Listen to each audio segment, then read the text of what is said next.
All right, today I'm shooting this beauty here. It's a custom Damascus knife with a pinecone resin handle made by a guy in Burns, Wyoming. And I really love it. I saw it at a silent auction supporting veterans and it just called out to me, so I had to get it. Yeah, and it's beautiful, so that's what we're doing.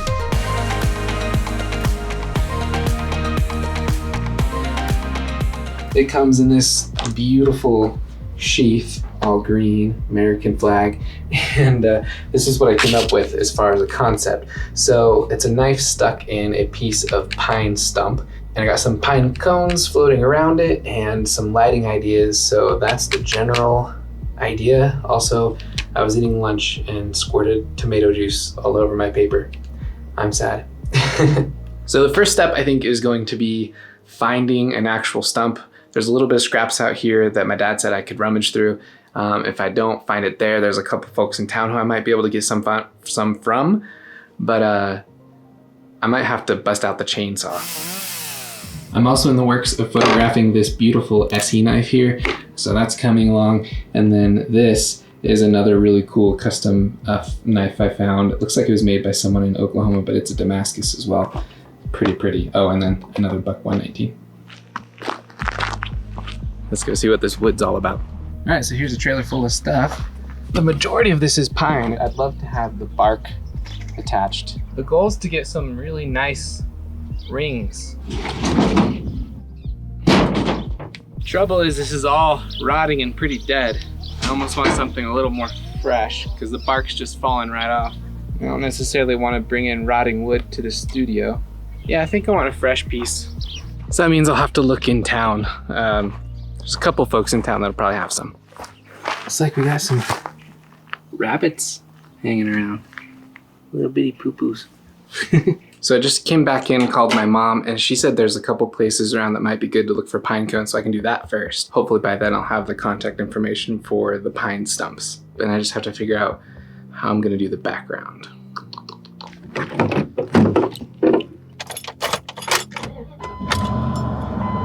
It's been a good little while since I've driven the truck, so this should be a nice little get and go for it.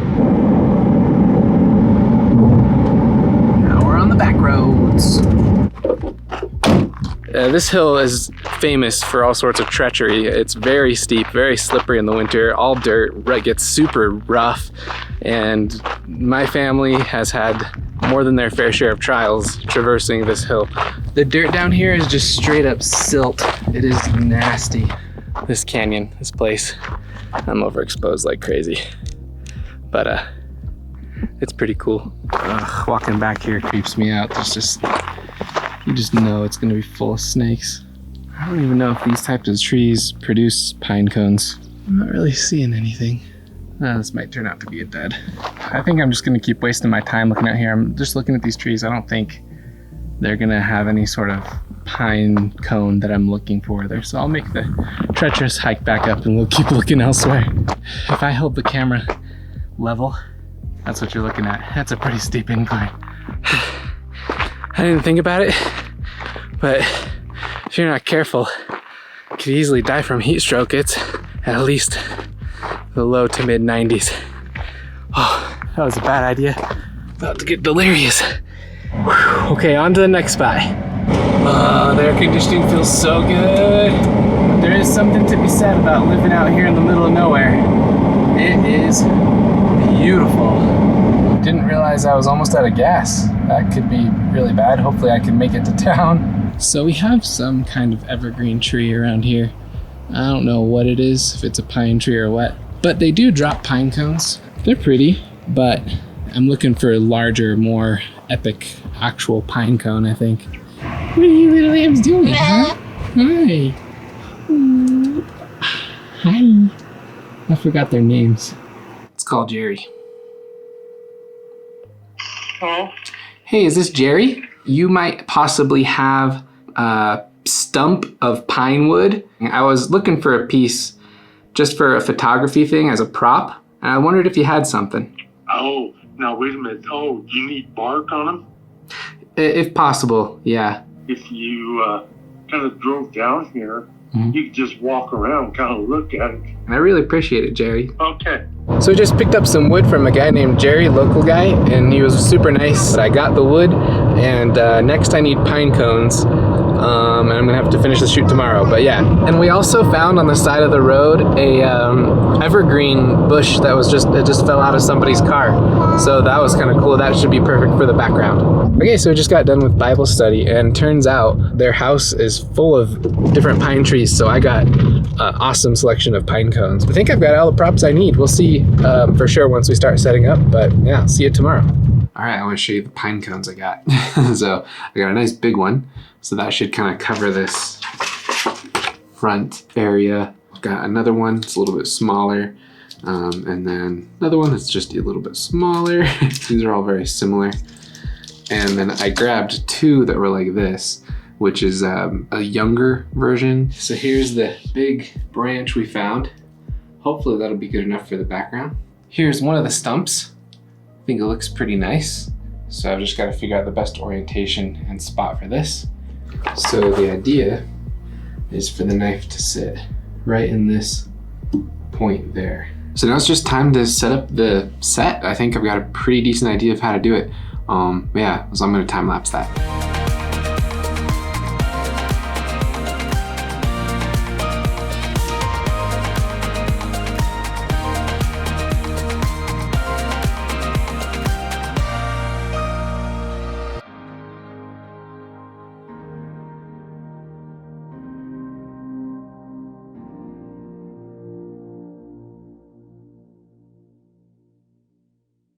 All right, the lighting is nearly done. Right now, I've decided instead of suspending the pine cones, I'm gonna glue them to some acrylic rods with some hot glue, and then just put them up and comp them in later. Pine cone popsicles.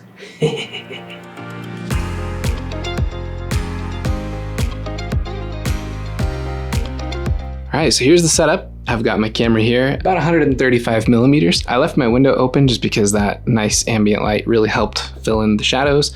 I just went ahead and snapped a clean plate with just the knife. I had Addie help me hold these up in position. And then I've got a big LED panel here that just kind of adds a rim on the right side on the top of the blade. This one catches on the edge, the sharp edge of the blade, and also the bottom end of the handle. And then that little flashlight up there just adds a neat little flare to the tip of the handle, the end there. Black backdrop, got the branches just hanging there, nothing too crazy. And then this light is the key light that's primarily bouncing right off the blade. And I realized I didn't need to use a scrim or make gradient light because this blade isn't really glossy. It's a little more matte. But yeah, that's pretty much it. So let's hop in and do the post-production. All right, so let's walk through this real quick. I have the original shot here. So that was just after I stuck the knife in just to kind of get an idea of where I started. And then you can see I've kind of changed some of the composition, exposure. I put the leaf in the background, or the branches I should say, adjusted the branch position, did a little more composition shifting.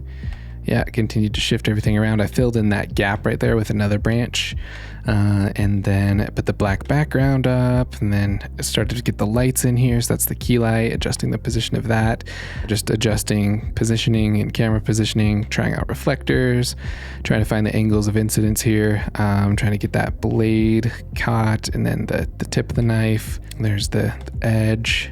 Reflections. I tried to shine a laser pointer on it, and it was kind of funny. Don't know why.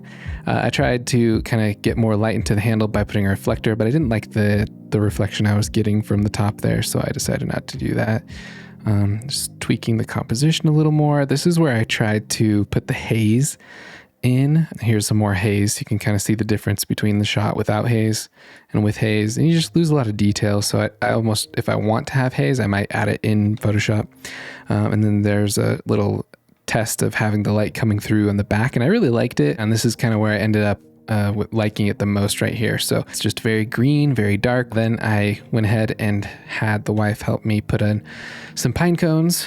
I'm going to comp those into the shot. I could have added more detail in the tree, so I might be able to take this image and comp a little bit of that light leak in, just because it makes the branches kind of glow in a nice way. So that one's kind of nice too. That's actually a little more subtle, so I kind of like that more. That should be it. So I'm going to go ahead and do a little bit of light work, and then I'm going to throw it into Photoshop. This definitely isn't the best shot I've ever executed. I think I really thrive in the more simple composition space, but I think it should do pretty well. I should have definitely tethered and used my nicer camera. I may go back and reshoot it if this doesn't work out, but that way I could see the overlays and stuff like that. One thing I kind of failed at that I noticed here is the side of the blade kind of blends in with the top of the blade, so you almost kind of lose that detail there, especially when you zoom out. It looks just like one homogeneous blade. I mean, it's there, but it definitely, I think, should have been stronger. I think I should have maybe dropped the power of the key light a little more. But I don't think it's worth scrapping, so I'm going to keep working on it. So when I do color grading, I always boost the values really high just to kind of see where they're sitting, and then I'll tone them way back. Subtle, but I like it. Little texture, little clarity. That clarity does a lot on the background, so I probably need to be real subtle with it. But it does add something, maybe 15. And for sure, I think a little vignetting never hurts. Detail, let's mask out anything that's unnecessary, maybe about 30. It's looking pretty good. Did pretty well in the lighting of getting this a little warmer looking or a little brighter looking than the rest of the shot. But I do think I could use a little light painting, just a smidge, to bring that focus right here to the middle. I like that. So I'm going to go ahead and paste all these settings onto the other bits and call it good. And take those, all those, and this, and export them. Okay, they'll be exported as TIFF 16-bit. All right. And then this one we're just going to open up to edit in Photoshop. Now, after looking at this a little bit closer, I do notice one thing that I wish I would have caught, and that is the composition. I didn't double check before I went ahead and did all the final shots, so I may go back and redo it, and you can kind of see if I were to put up guides how off center it is. So I would have shifted it over and also shifted it up because we have a big old gap up here and a very small gap down here. So that's my bad. I totally should have checked that in camera. You live and you learn. Okay, I think that comp looks pretty good. I need to maybe try cropping. There we go, that's the final composition. So let's export that. JPEG full size. I like to do Adobe RGB, it just preserves a little more detail. And we call this the Patzer. And there we go. All right, before I let you go, I just wanted to show you real quick. I did update the composition and quite a bit of other things actually, and kind of reshot the whole thing to make those improvements of all the different shortfalls I was discussing there. But you can see I've pulled the camera away a little bit more, and I actually zoomed it in closer to 200 millimeters, so I got more compression. And I also brightened the handle. You can see I've centered the knife better in the frame, and I also got the backlight in there the whole time during shooting the Pinecone so that it interacted with them properly and all that stuff. So yeah, definitely this second shot on the right looks a lot better than on the left. And yeah, that's the end of it. All right, so that was the Damascus photo shoot. I hope you like it. It was a pretty fun setup. It's been a long time since I've done photos because I've been trying to build the business and administrative and talking to people in meetings and outreach. So it felt really good to just be in the studio for a day or two and really get creative. Anyway, got the rest kind of shaken off and ready to go for another one, hopefully soon. So, all right, thanks. Hope you enjoyed.